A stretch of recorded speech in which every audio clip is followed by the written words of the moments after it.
Assalamualaikum warahmatullahi wabarakatuh. Allahumma sholli ala Muhammad wa ala ali Sayyidina Muhammad. Sahabat petuah diri, dikisahkan, ketika Allah memerintahkan Nabi Muhammad untuk menyampaikan risalah secara terang-terangan, kaumnya memusuhi Rasulullah dan memeranginya secara zalim. Abu Talib sang paman tercinta merupakan orang setia yang membelanya hingga akhir hayat. Ketika orang-orang kafir mengganggu beliau, Sayyidah Khadijah sang istri hadir menghiburnya. Selama 10 tahun keduanya setia membela Rasulullah, dengan segenap harta, jiwa dan raga hingga akhir hayat, tepat 10 tahun masa dari kenabian, keduanya, Abu Talib dan Sayyidah Khadijah dipanggil oleh Allah yang sangat berdekatan. Kesedihan melanda Rasulullah Shallallahu Alaihi Wasallam, hingga tahun itu disebut tahun kesedihan, ketika itu kaum kafir merajalela memusuhi Nabi, hingga akhirnya beliau pergi ke kota Taif untuk meminta dukungan dan pembelaan, namun Rasulullah mendapati penduduk Taif lebih ganas dan bengis dari penduduk Makkah.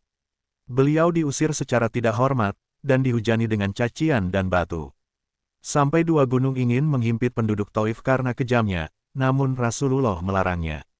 Di perjalanan pulang dari Taif di suatu kebun, Rasulullah menangis dan mengadu kepada Allah Subhanahu wa Ta'ala. Ya Allah, hanya kepadamu aku mengadu akan lemahnya kekuatanku, dan sedikitnya jalan yang aku tempuh serta kehinaanku di mata manusia. Wahai Tuhan yang kasih sayangnya lebih besar dari penyayang manapun, Engkau adalah Tuhan kaum yang tertindas dan tertekan, dan Engkau adalah Tuhanku, kepada siapa Engkau menyerahkan diriku? Apakah kepada orang yang jauh yang akan menindasku? Atau kepada musuh Engkau lemparkan diriku?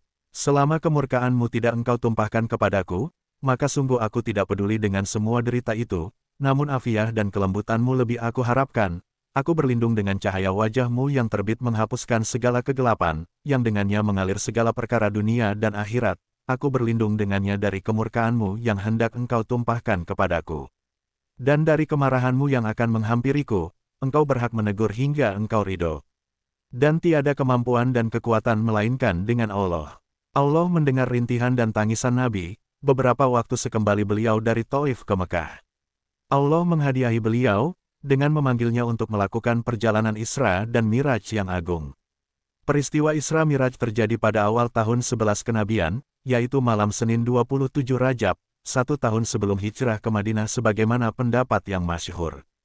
Diriwayatkan oleh Ibnu Abi Syaibah, bahwa Jabir bin Abdullah Al-Ansor dan Abdullah ibnu Abbas radhiyallahu anhum berkata, Rasulullah Shallallahu Alaihi Wasallam lahir pada hari Senin, dan hari Senin beliau diutus dan pada hari Senin dimirajkan ke langit, dan pada hari Senin beliau Shallallahu Alaihi Wasallam wafat. Tatkala Nabi Muhammad Shallallahu Alaihi Wasallam berada di Mekah yaitu di samping Ka'bah, berbaring tidur bersama 2 lelaki yaitu Hamzah bin Abdul Muthalib dan Ja'far bin Abi Talib, maka datanglah malaikat Jibril dan Mikail serta bersamanya malaikat yang lain yaitu Israfil. Para malaikat membawa Rasulullah hingga ke sumur Zam-Zam dan meletakkannya. Pada saat itu yang memimpin kejadian ini adalah malaikat Jibril. Malaikat Jibril membelah bagian atas dada Nabi, hingga bawah perutnya. Lalu Jibril berkata kepada Mikail, berikanlah aku segelas air Zam-Zam agar aku membersihkan hatinya dan aku lapangkan dadanya. Lalu malaikat Jibril mengeluarkan hatinya dan membasuhnya hingga 3 kali, dan mencabut apa-apa yang mengganggu hatinya. Datanglah Mikail membawa 3 gelas air Zam-Zam, lalu didatangkan 1 gelas dari emas yang penuh dengan hikmah dan iman. Lalu menuangkannya ke dada Rasulullah Shallallahu Alaihi Wasallam, dan memenuhinya dengan kebijaksanaan dan keilmuan lalu keyakinan serta keislaman. Setelah itu dirapatkan kembali dada Rasulullah Shallallahu Alaihi Wasallam. Kemudian didatangkan burak yang indah berkelana dan bertali kekang. Buruk adalah hewan berwarna putih yang lebih tinggi dari keledai dan lebih kecil dari bagal yaitu, hasil perkawinan antara kuda dan keledai. Langkahnya sejauh mata memandang, memiliki 2 telinga panjang. Apabila mendaki gunung maka terangkat lebih tinggi kaki belakangnya, dan jika dia turun, maka terangkat lebih tinggi kaki depannya. Buruk memiliki 2 sayap di bagian pinggulnya yang membantu kakinya agar lebih cepat. Buruk adalah kendaraan para anbiya sebelum Rasulullah. Kabarnya ketika malaikat Jibril mengambil buruk, dilihatnya ada 40.000 ekor buruk yang berkeliaran di taman-taman surga, sedang pada kening mereka tertulis nama Muhammad. Dan di antara mereka, Jibril melihat seekor buruk yang menundukkan kepalanya sambil menangis, sedang dari kedua matanya mengalir air mata. Malaikat Jibril bertanya, kenapa kamu hai buruk? Buruk menjawab, hai Jibril sesungguhnya aku telah mendengar nama Muhammad sejak 40 tahun yang lalu. Maka tertanamlah dalam hatiku rasa cinta kepada pemilik nama ini, dan aku merindukannya dan sesudah itu aku tidak memerlukan lagi makan dan minum, sedang aku terbakar oleh api kerinduan. Maka Jibril berkata, aku hendak mempertemukan kamu dengan orang yang kamu rindukan itu. Kemudian, Jibril memberinya pelana dan kekang, lalu membawanya binatang itu kepada Rasulullah. Rasulullah Shallallahu Alaihi Wasallam mulai berjalan dan malaikat Jibril berada di sebelah kanannya, sedangkan Mikail di sebelah kirinya. Ibnu Sa'ad berkata, bahwa yang memegang peranannya adalah Jibril, dan yang memegang tali kekangnya adalah Mikail. Maka berjalanlah Rasulullah dan Jibril pada belantara yang dipenuhi dengan kebun kurma. Malaikat Jibril berkata, turunlah dan sholat di sini. Maka Rasulullah pun sholat lalu naik buruk kembali. Malaikat Jibril bertanya, ya Rasulullah, tahukah di mana engkau sholat tadi? Rasulullah menjawab, tidak, wahai Jibril. Malaikat Jibril berkata, tadi engkau sholat di Taibah kota Madinah, dan disitulah kelak engkau akan berhijrah. Buruk pun berjalan dengan cepat bagaikan kilat, serta melangkahkan telapak kakinya sejauh pandangan mata. Lalu Jibril berkata, turunlah dan sholatlah di sini. Maka Rasulullah pun sholat lalu menaiki buruk kembali. Malaikat Jibril bertanya, ya Rasulullah, tahukah di mana tadi engkau sholat? Rasul menjawab, tidak, wahai Jibril. Malaikat Jibril berkata, tadi engkau sholat di kota Madian di suatu pohon yang dahulu Nabi Musa pernah berteduh di situ. Buruk pun berjalan dengan cepat bagaikan kilat, lalu malaikat Jibril berkata, turunlah dan sholatlah di sini. Maka Rasulullah pun sholat lalu menaiki buruk kembali. Jibril berkata, ya Rasulullah, tahukah di mana tadi engkau sholat? Rasul menjawab, tidak, wahai Jibril. Malaikat Jibril berkata, tadi engkau sholat di Bukit Tursina di mana dahulu Nabi Musa bermunajat dengan Allah Subhanahu wa Ta'ala. Dan sampailah Rasulullah Shallallahu Alaihi Wasallam dan malaikat Jibril hingga ke suatu tempat yang tampak darinya istana dan bangunan-bangunan negeri Syam. Jibril berkata, turunlah dan sholatlah di sini. Maka Rasulullah pun sholat dan naik buruk kembali, dan buruk pun berjalan dengan cepat secepat kilat. Lalu Jibril berkata, ya Rasulullah, tahukah di mana tadi engkau sholat? Rasul menjawab, tidak, wahai Jibril. Malaikat Jibril berkata, tadi engkau sholat di Bait Lam, di tempat itulah Nabi Isa dilahirkan. Tatkala di perjalanan, Rasulullah melihat jin Ifrit mengincar beliau sambil membawa api. Setiap Rasul menengok pasti Ifrit berada di hadapannya. Jibril berkata kepada Rasulullah, maukah engkau aku ajarkan suatu kalimat? Apa yang bila engkau mengucapkannya maka akan padam apinya dan dia akan jatuh tersungkur pada wajahnya. Maka berkata Rasulullah, ajarkan aku wahai Jibril. Kemudian malaikat Jibril mengajarkan kepada Nabi Muhammad Shallallahu Alaihi Wasallam. Aku berlindung dengan kemuliaan Allah yang Maha Dermawan, dan dengan firman-firman Allah sempurna yang tidak bisa ditebus oleh orang baik maupun orang jahat, dari keburukan yang turun dari langit, dan dari keburukan yang naik ke langit, dan dari keburukan makhluk yang ada di bumi, dan dari keburukan yang keluar dari bumi, dan dari fitnah siang dan malam, dan dari kejadian yang datang tiba-tiba di siang dan malam, kecuali sesuatu kejadian yang datang membawa kebaikan, wahai Tuhan yang Maha Pengasih. Ifrit langsung tersungkur jatuh, dan api yang dibawanya padam.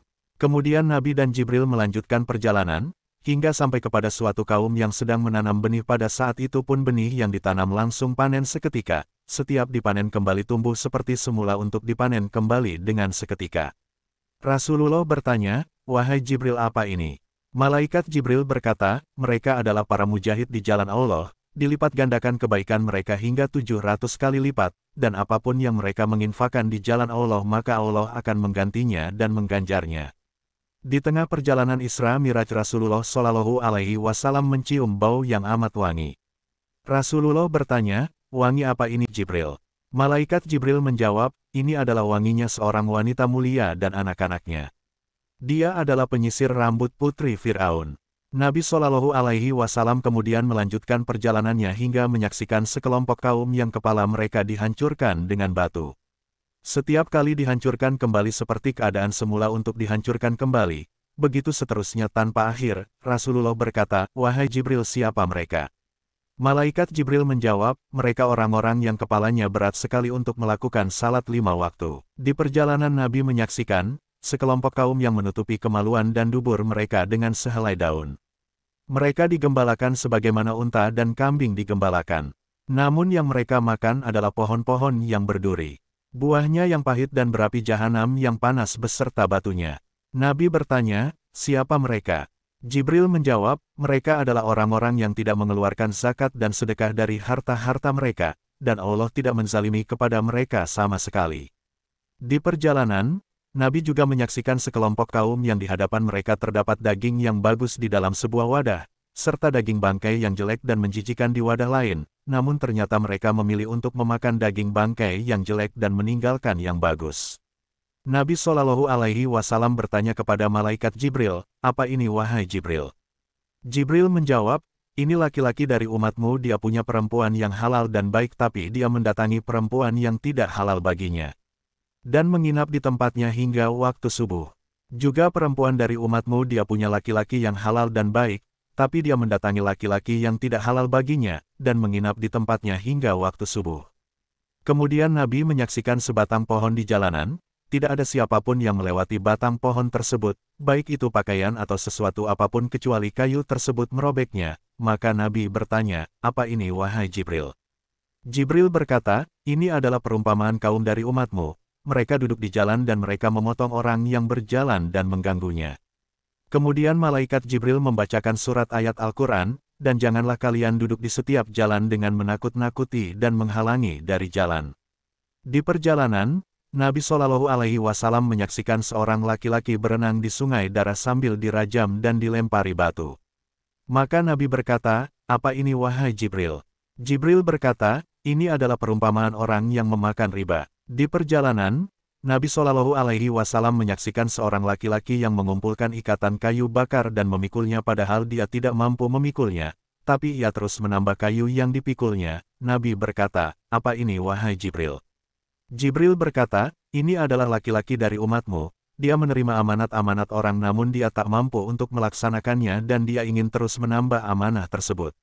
Di perjalanan Nabi menyaksikan, sekelompok kaum yang lidah dan bibir-bibir mereka dipotong dengan pemotong dari besi. Setiap kali dipotong maka kembali seperti semula untuk terus disiksa, dan begitu seterusnya tanpa akhir. Maka Nabi berkata, apa ini wahai Jibril? Jibril berkata, mereka adalah para penceramah dan pengkhotbah yang membawa fitnah dari umatmu, mereka berucap namun tak melaksanakannya. Nabi menyaksikan sekelompok kaum, mereka memiliki kuku dari tembaga, dengan kuku tersebut mereka merobek wajah dan badan mereka, maka Nabi berkata, apa ini wahai Jibril? Jibril berkata, mereka adalah orang-orang yang suka bergibah dan bergunjing atau makan daging manusia. Mereka menodai kehormatan orang lain dengan lisan mereka. Kemudian, Nabi menyaksikan suatu lubang yang kecil, dan keluar dari lubang itu kerbau yang amat besar, namun ketika kerbau itu ingin kembali ke dalam lubang kecil itu kerbau besar itu tidak mampu. Maka Nabi berkata, apa ini wahai Jibril? Jibril berkata, ini lelaki dari umatmu yang berbicara dengan ucapan yang besar, kemudian dia menyesali ucapan tersebut, namun ucapan yang tidak bisa ditarik kembali. Di perjalanan, Nabi dipanggil oleh suatu seruan yang memanggilnya dari arah kanan, wahai Muhammad. Lihatlah aku ingin bertanya kepadamu. Rasulullah tidak menjawabnya, Nabi berkata, apa ini wahai Jibril? Jibril berkata, ini adalah seruan orang Yahudi, apabila engkau menjawab seruannya maka umatmu akan mengikuti kaum Yahudi. Di perjalanan Nabi dipanggil oleh suatu seruan yang memanggil dari arah kiri, wahai Muhammad. Lihatlah aku ingin bertanya kepadamu. Rasulullah tidak menjawabnya, Nabi berkata, apa ini wahai Jibril? Jibril berkata, ini adalah seruan seorang Nasrani, apabila engkau menjawab seruannya maka umatmu akan mengikuti kaum Yahudi.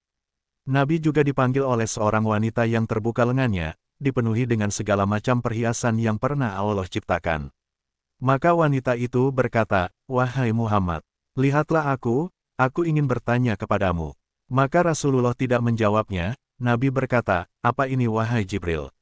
Jibril berkata, ini adalah dunia, apabila engkau menjawab seruannya maka umatmu akan memilih dunia yang hina daripada akhirat. Kemudian Nabi dipanggil oleh seorang yang tua, kemarilah wahai Muhammad. Jibril berkata, terus jalan wahai Muhammad. Nabi bertanya, siapa itu wahai Jibril? Jibril menjawab, itu iblis adalah musuh Allah, dia menginginkan engkau condong terhadapnya. Nabi dipanggil oleh seorang nenek tua di pinggir jalan. Wahai Muhammad, lihatlah aku ingin bertanya kepadamu. Maka Rasulullah tidak menjawabnya, Nabi berkata, apa ini wahai Jibril? Jibril berkata, sesungguhnya tidak tersisa dari umur dunia melainkan apa yang tersisa dari umur nenek tua itu. Wallahu a'lam bishawab.